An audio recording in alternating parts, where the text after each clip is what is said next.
Hello again, welcome to another video. Now, this video is going to be the final one in a series explaining all the various things to do with exposure in your image. So, if you want to see them videos where I explain about shutter speed and aperture, you can find them linked in the video description. Now, in this video I'm going to be talking about ISO, what it does to your images, how to manage it, and basically how it works. So, let's get to it.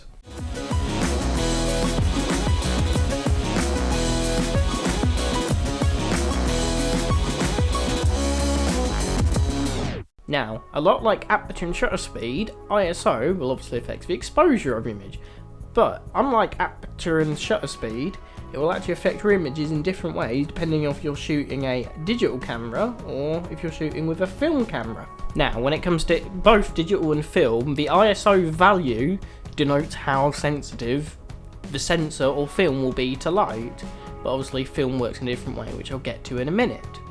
So basically, obviously a lower ISO number will be less sensitive to light, and a higher ISO number will be more sensitive to light. Now, in the way that film is sensitive to light is due to silver halide grains in the actual film itself, where larger grains are going to be more sensitive to light, and smaller silver grains are going to be less sensitive to light. This is usually why high ISO films look a lot grainier because of these grains, and then low ISO films usually have a finer grain to them. Now, obviously the problem with film ISO is that it's dependent on what roll of film you get. So you have to stick to the same ISO for 25 or 36 shots, which this can be annoying, especially if, let's say, you're outdoors and your conditions change from time to time. And obviously, like I said before, the HP5 film is going to have a lot finer grain compared to the 3200 film, due to the 3200 film being a lot more sensitive to light. Whereas, let's say if you brought some FP4 film, which is usually rated at 125 ISO, that's going to have an even finer grain and generate a cleaner image.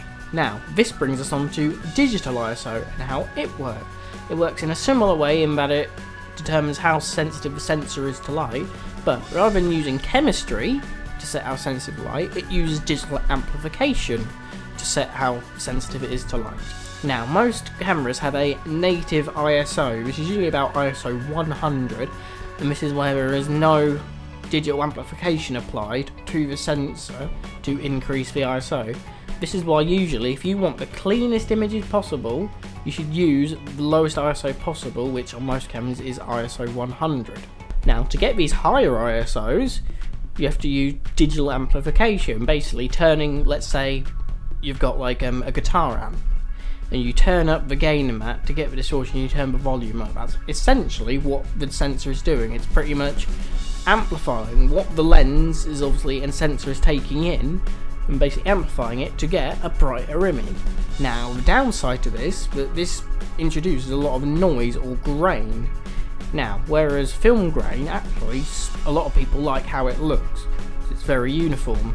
Now, to get these higher ISOs, you have to basically just turn up the gain or the amplification on the sensor to basically take the light that it's receiving and basically turning it up to make the image look brighter.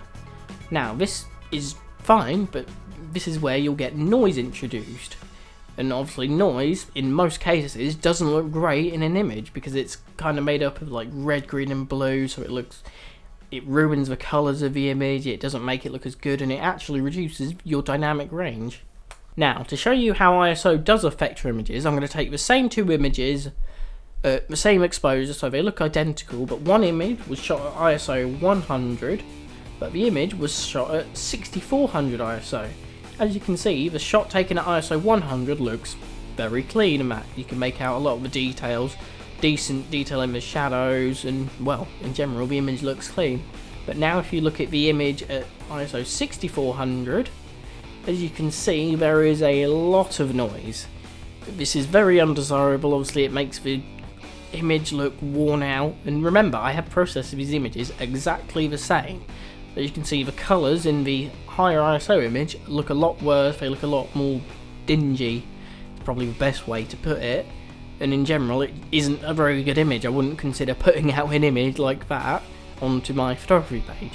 Now, these higher ISOs are also important to consider when it comes to editing RAW files. Now, usually, a lower ISO file, like I said, you get more dynamic range, which means you get a lot more freedom when it comes to editing an image in post-production, especially when it's a RAW file, compared to a high ISO image. You might not be able to get as much, and even if you try to, it will make the grain even more prominent and give you a worse looking image. Hopefully that kind of shows you why you should aim for the lowest ISO possible in your photography, but please do remember, with a lot of these more modern cameras, especially the Nikons, I am ashamedly to admit, they have a lot better image processing in them, so they can shoot at way higher ISOs and still get very clean images. Now the obvious advantage to ISOs in digital cameras is that you can change it on the fly. You can take one shot and decide, okay, I need a bit more ISO because I want to stop down the aperture or increase the shutter speed. You can do that from shot to shot. You can then change it back down again. But obviously, in film, you can't. You're stuck with it for an entire roll of film, which, depending on the conditions you're shooting in, may not be ideal. Despite this, ISO when it comes to film and its grain is usually a lot better looking, because it usually is a lot smoother looking. Like I said, it obviously isn't digital noise, which a lot of people seem to find that a bit more aesthetically pleasing. Now, that's it for this video. I hope you enjoyed it and I hope you found it helpful. Now, like I said in the start of the video, if you want to find the other videos where I explain aperture and shutter speed, they will be linked in the video description. So, like the video if you liked it, subscribe if you haven't, and I will see you guys in another video.